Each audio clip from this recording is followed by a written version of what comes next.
Good morning. Time is 5:15. I'm gonna capture some sunrise, but I thought, why not take you along, and then I'll do 5 tips to help better your Instagram. So let's go do that right now. We're gonna set up the tripod because day's breaking, and I'm gonna miss sunrise unless I set up right now. So let's go.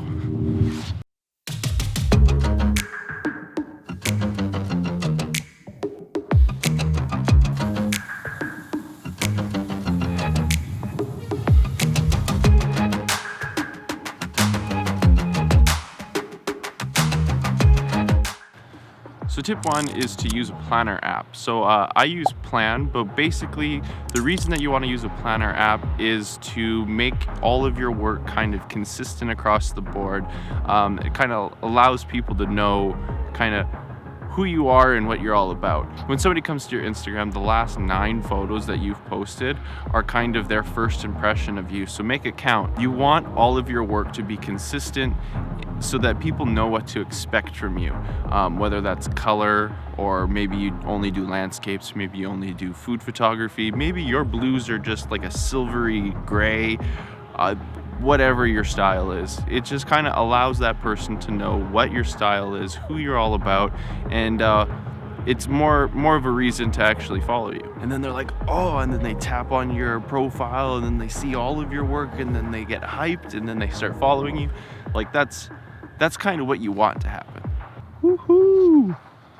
Look at that. Sun's coming out. Okay, excuse this Instagram tip giving for a little bit of B-roll.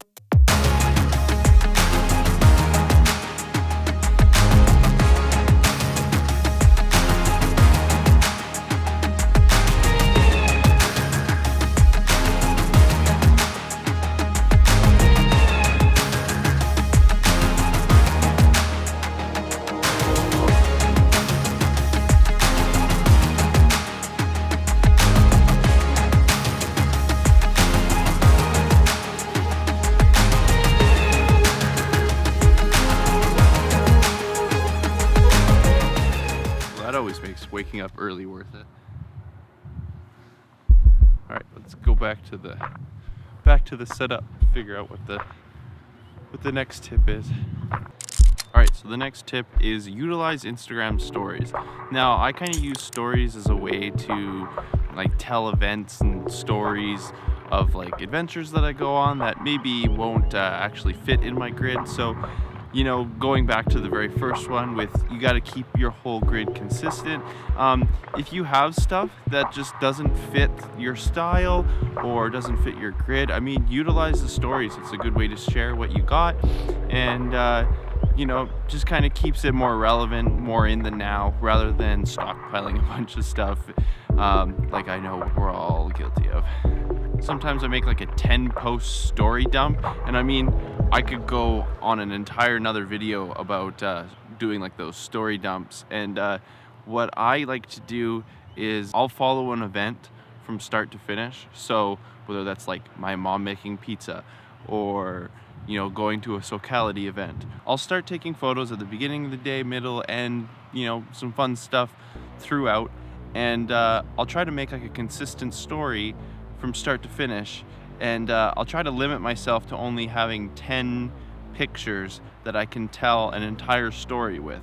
But that's probably a video for another time.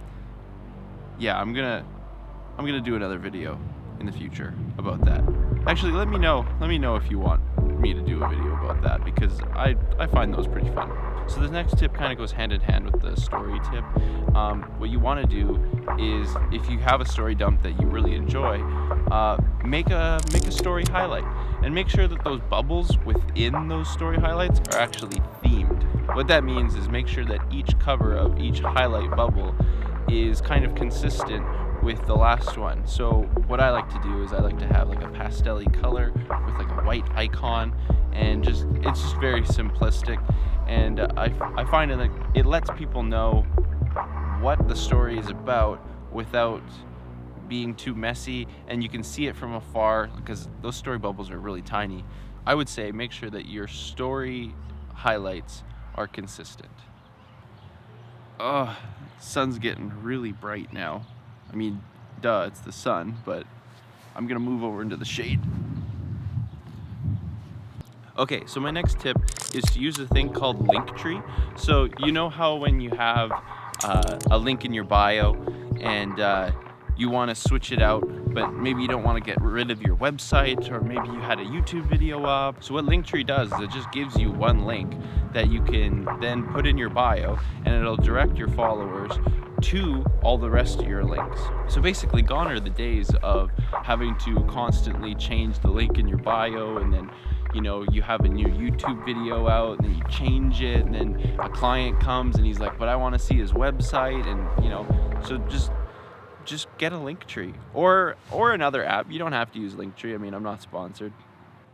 Okay, so by far the most asked question that I get is, how do you do those new post tap here posts? Basically, it's a full-size picture that says tap here, and when you tap here, it'll take you to your most recent Instagram post.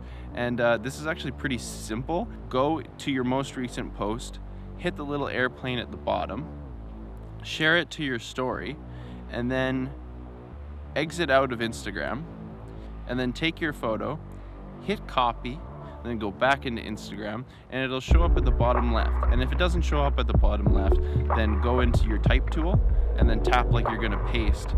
And then what that does is it essentially makes your photo that you copied a sticker. Now you could leave it there and it'd be totally fine, but what I like to do is go one step above. I use an app called Spark Post, and you don't have to use Spark Post, but that's the one that I use.